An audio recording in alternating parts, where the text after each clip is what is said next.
In the Pro 14, huge playoff implication games were going on. Ulster and Edinburgh got very necessary wins. And then so did Treviso. So in terms of in Conference B, the Conference B is definitely, not that it matters because there's just random pot out of hat things, but Conference B has definitely emerged as the stronger conference. And with Ulster, Scarlets and Treviso in the mix. Ulster, Treviso and Edinburgh in the mix. It really does put Scarlets in an awkward position. And with Ospreys and Cardiff both losing as well, and then Dragons are nowhere at the races, there's a chance. It's probably not going to happen, but there's a chance that no Welsh teams even qualify for Europe next year. What a world that would be. Yeah. Be strange just because they've never delivered anything in Europe. Yeah. But I'm not sure if that's great though. No, in terms of colour. It's not. It's not what you want. You don't want that. Yeah. But yeah, no, that would be interesting. It's great for Treviso, to be honest. They're the ongoing story from that conference. Like, they've accrued something like 48 points or something now. That without a lot of their test boys as well. They got some lads back. But to be beating Scarlets without your test team, like, that's very, very good. Very, very good. And their progression has been great. They're just getting more adjusted, more used to winning. They're very difficult to play over there for most of the teams in the conference and in the league. So on they roll. Absolutely. The game of the weekend, like, you'd be tempted to say Cardiff Glasgow, but it's just a picture we've seen so many times this year. It's like, you know, a rerun of Friends. You know you're going to enjoy it, but you've seen it already, and Glasgow always win. Just about managed to win in a crazy firefight with tries aplenty for both, but Glasgow just about won. For me, the game of the weekend was actually the Connacht Cheetahs game. Primarily because the Cheetahs came and they needed to win, and they really put up a fight. You know, it was a great game. And I was very, very, very impressed with how Jack Carty managed the last 15 to 20 minutes.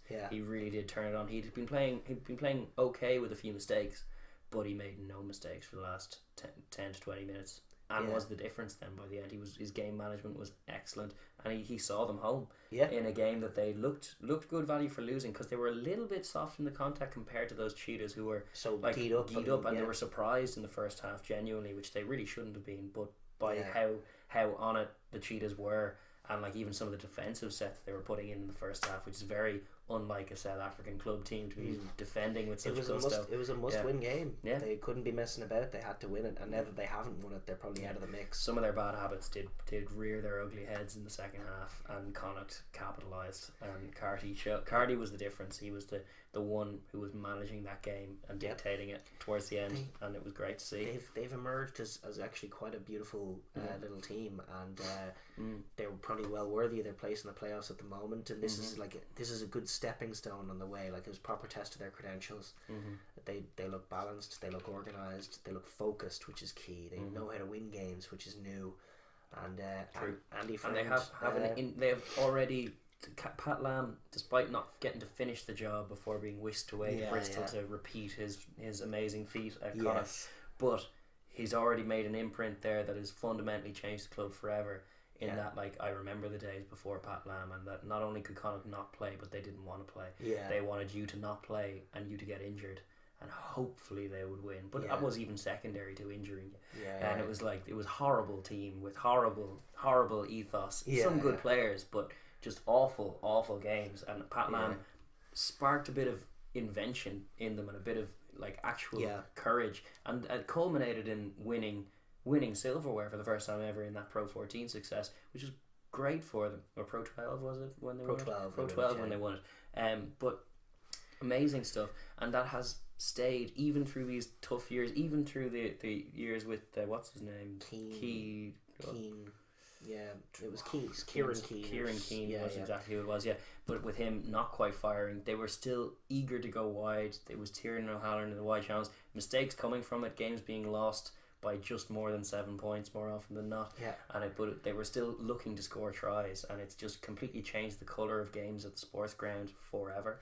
And now they seem to have a coach who's certainly got the dressing room a bit more on side. They're a little bit more well drilled. Carty has grown into a more assured operator at 10. Very much so. They've just developed as a team in that mould.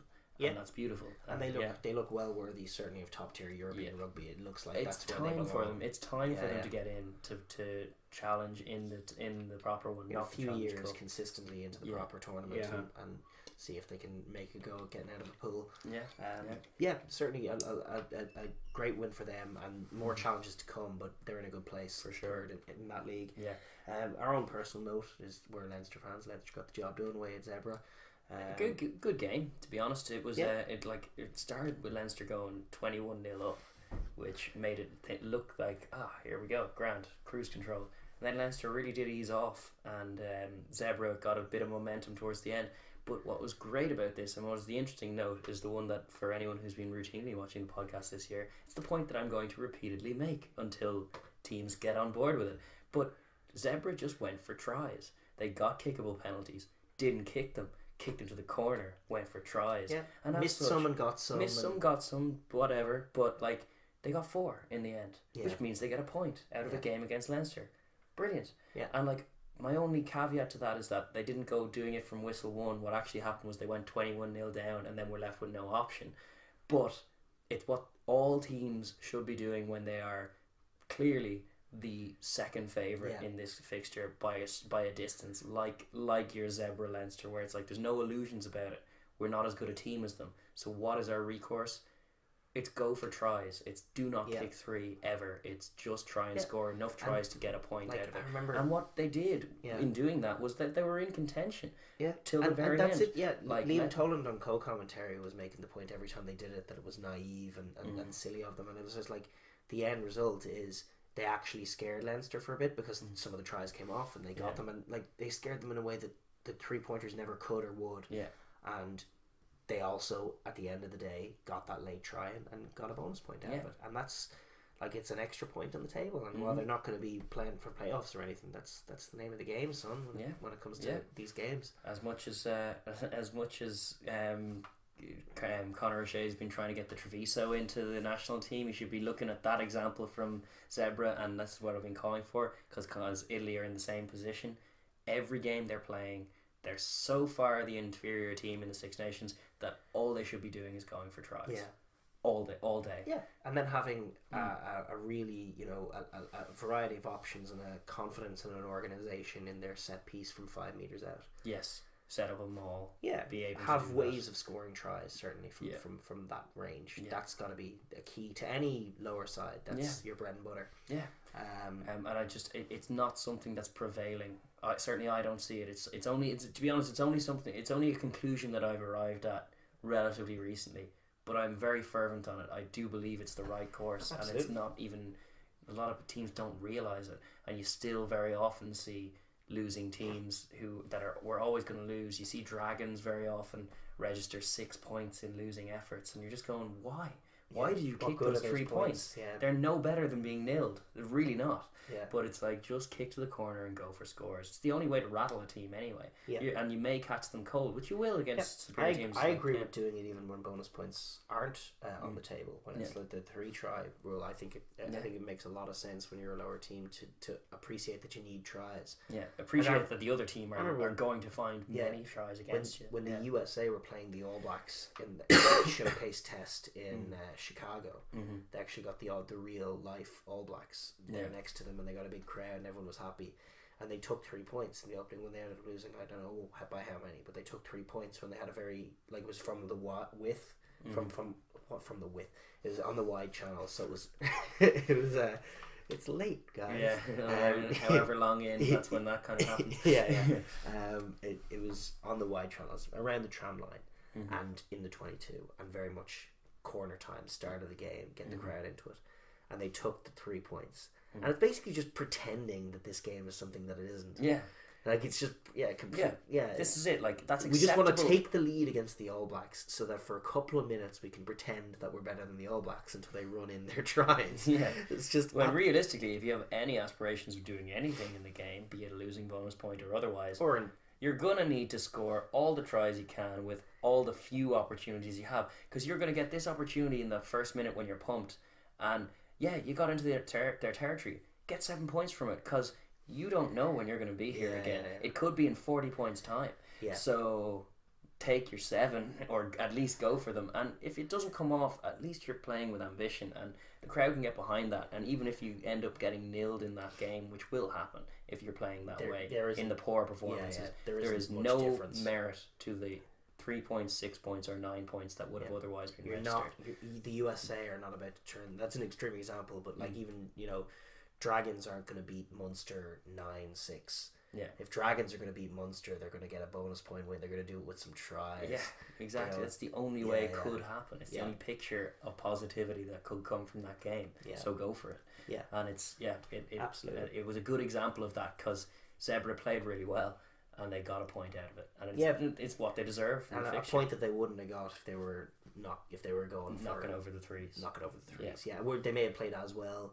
But it would be 40 points and then to 16. that point at the end was they went for the kick to the corner to take the lead. Like they could have had a kick to narrow it to 1 point, which was what Liam Toland in commentary was advocating for. It's like you're 4 points down, take the 3 points, get within 1, and then what? Leinster score 2 tries is the next thing that happens in that scenario. So why would you do it? But it's like no self-reflection on it. When it didn't come off, he was very quick to point out how they should have done it, but had it come off, there would have been no reflection on why it was a good bold move that needed to be made. It's the only winning formula, and the reality is that most of the time when you're the worst team, you're not going to win.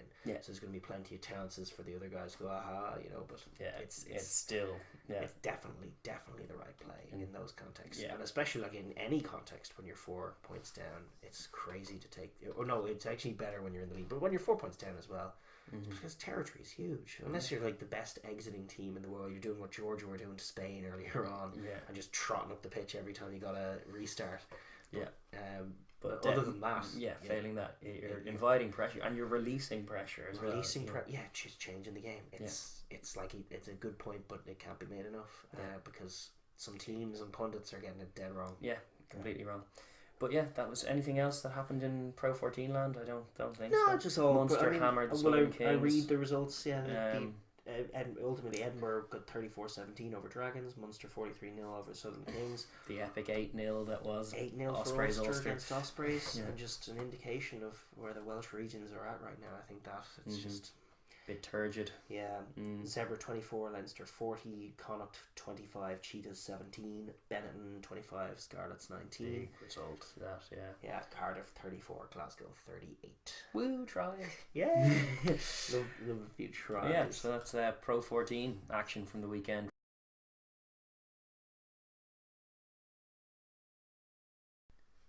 Thank you very much for watching that video.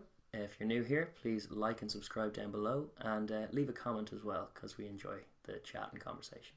Thank you.